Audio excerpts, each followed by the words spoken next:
going on, guys? This is a review of the Vaterra. It's a 110 scale touring car.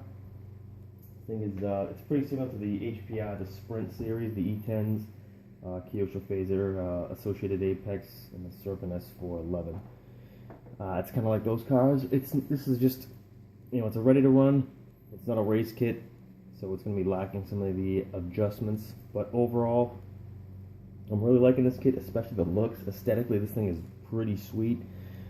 It's a really sharp looking car. I love the way they modeled it, the body, everything. Just from the overall scale look of it, it looks so beautiful. It doesn't look like this in the old days they had.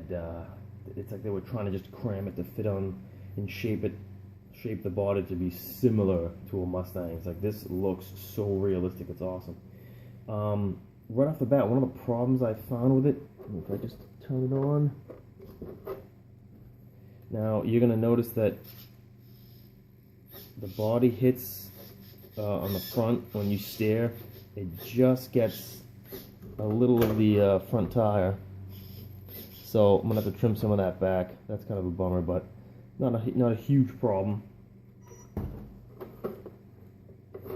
And I'm going to take the body off now. We can take a look underneath.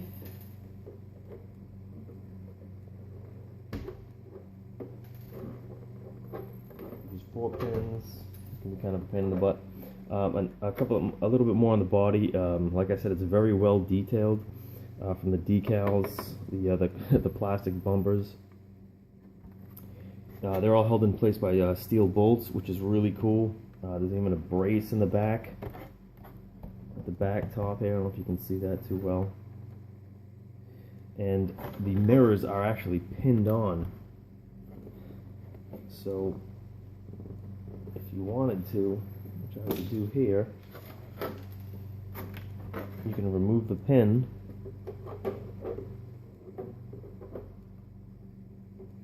And not take the fucking mirror out.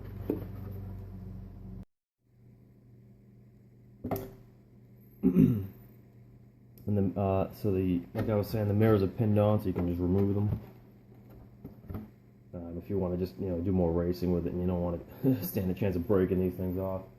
So, thumbs up on the body. Now, as far as the electronics go, I'm gonna get into that later. I'm gonna just focus on the chassis right now. This is what Vaterra calls a V100S. It's an injected molded chassis. Again, it looks pretty cool. They did very well with aesthetics on this kit. It's kind of doesn't take the place of adjustability, but it's really, really sweet to have something look that good. As you can see, it's even got like diffuser fins here on the back for the airflow coming under the chassis. Unfortunately, the steering links and in the top, you can't adjust the camber. Same with the back. It does, however, have droop screws front and rear. Let's see, right down inside here. Like I said, front and rear it has them.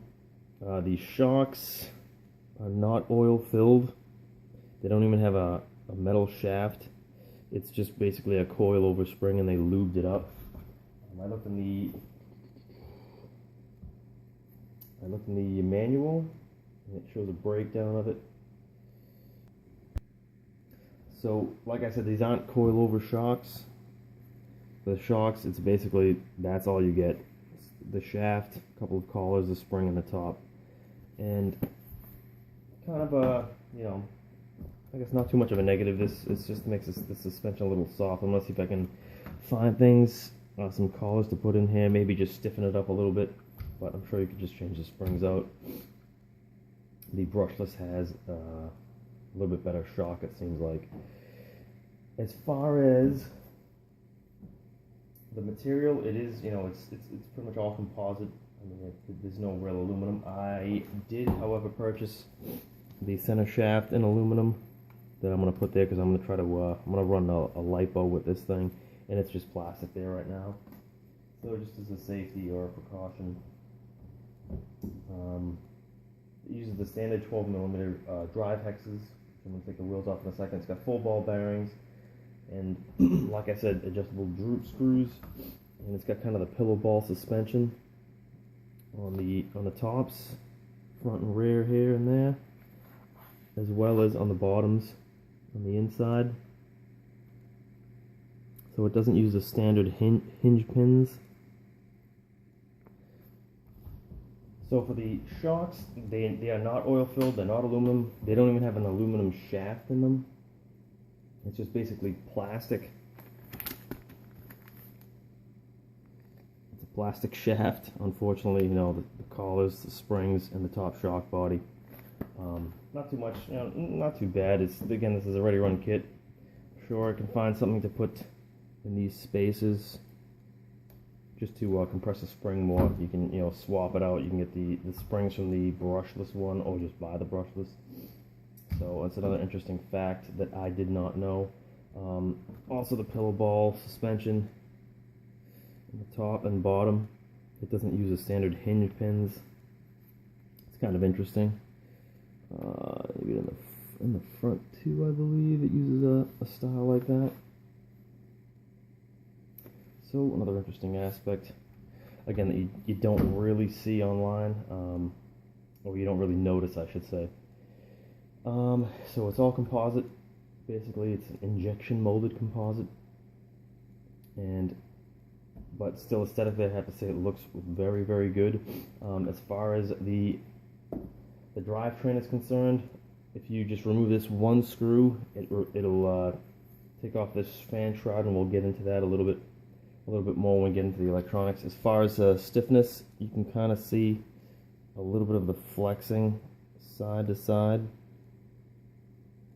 So I guess torsionally it's not very rigid, but front to back it has a lot more rigidity thanks to the center brace.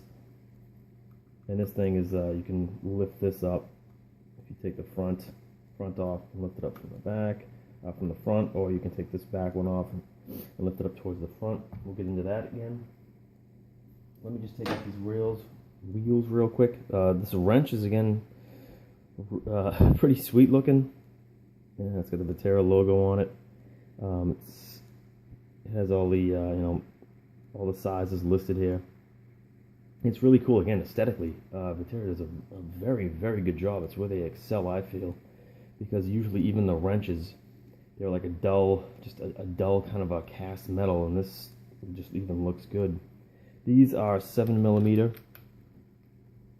wheel nuts, steel, of course. You can always upgrade these to aluminum if you want, save a little bit of weight. And the tires on the back are a little bit wider than the fronts.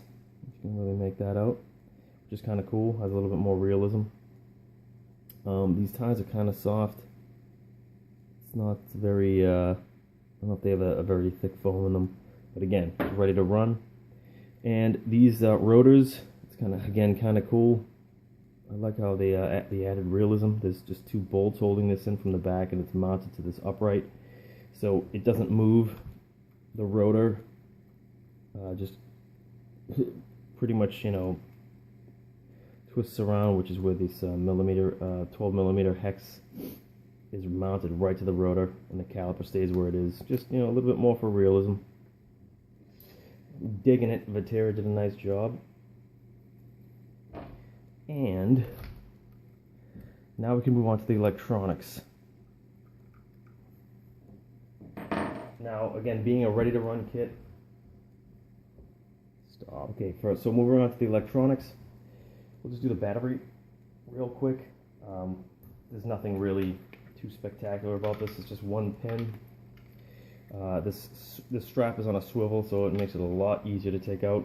It's just, you know, a standard 1800 milliamp. It's a 7.2 volt 6L nickel metal battery. Nothing great. EC3 connectors. I kind of wish they used Dean's, but easy enough to change. So the speed control, it does come Lipo ready. I'm sorry, I still say Lipo. It does come Lipo ready. It's the Taser. It's rated down to 12 turns. I think in the instructions it said down to 8 turns with a 2-cell Lipo, so that's pretty cool. This thing can fly. This one bolt, as you can see, you can remove this fan shroud, which is pretty sweet again. It just makes it so much easier. And even this thing, again, It just has fins for airflow, which is pretty cool. This is a 15 turn, as you can see. Still got the plugs and stuff. You could easily, take that out and just hardwire it and get rid of all this mess here. I think I'm not sure what these magnets. I think they're just for frequency, just frequency canceling, so it doesn't glitch. And so 15 turn Dynamite motor, Dynamite ESC, the SR201 receiver, and a DX2E. I'll get into this controller after. And that controller was one of the things that kind of helped sell me on this kit. And the servo, it looks like it's metal. It has a metal mid case on it. I'm not exactly sure. It looks and feels like it, so that's kind of interesting. And to get into the gearing, the pinion and the spur gear, you just remove these two top ones, and 1 and 2, and this whole thing lifts up, and you can gain access to the motor, which comes out pretty easy. It comes with a 22 pinion, and it's got adjustments all around on this circular mount here. This is plastic. This is not metal. So the adjustments shouldn't be too difficult. It slides right in. There's a little square piece, a square notch in the corner, I should say. It just slides down in, and you place the gearing right over it on the cover. So all in all, not too bad.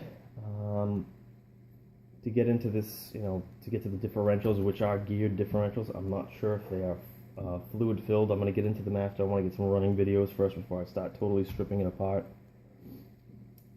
And basically, for a brushed 540 motor, a Lipo ready ESC, and a Spectrum radio system, this thing is I have to give it a thumbs up. You're not going to have room for a transponder. This is only the bind plug. I don't think you can use that for a transponder to race with, but still, for the price you're paying, this thing was about $380 from my local hobby shop at RC Excitement in Pittsburgh. If anybody's familiar with that. Great shop to deal with, good guys. Always willing to help you out. But this is the brushless actually comes with a 3300 kilovolt power system and a 2-cell. So anybody that wants to, right off the bat, if you have a little bit more money to spend, I believe it's around, $380 is for the Lipo. What I paid, it was $280, $290 for this thing. So it's it's reasonable. You can get cheaper kits. You can also get a little bit more expensive kits. Obviously, if you want to go racing. One thing I'd recommend you check out, the Serpent S411. That looks pretty cool. For $320, it comes with brushless. It's belt driven, but it looks just way more race capable. Just the design. I think it even has graphite shock towers and more aluminum mountings for the bulkheads, and it just looks a little bit more sturdier. It's not as it's not as scale looking. It's gonna have the dish wheels and stuff like that. Okay, now the radio. As I said, this Spectrum DX2E is what kind of really helped sell me on the Vaterra. Being a Horizon Hobby product, it's going to come with a Spectrum because Horizon Hobby, I think, either owns Spectrum or no, they own Losi, and I don't know if they have an exclusive with Spectrum for the United States. But it's a basic radio. It's got a nice rubber grip. It's got a plastic wheel, which I kind of don't mind. Some of the other ones, even the cheap ones like this one from Duratrax, it has a rubber wheel, and this one kind of feels more like a Futaba. But all in all, it does feel really, really good. Again, it uses only 4 cells. 4 AA's, which is really sweet. You don't have to be messing with a bunch of batteries. And these are Sony branded, and which doesn't mean that they're better, but it's going to cost more money to have that branding. It's got the the bind button, steering and throttle, reverse and normal. Obviously the power button with an LED that comes on, and a steering trim, throttle trim, and the steering dual rate. So, again, another basic radio, but it's really all you need, especially for doing it as a quote-unquote basher. I mean, it's really all you need. It's just a, it's a trustworthy radio, and it's going to do what you need it to do.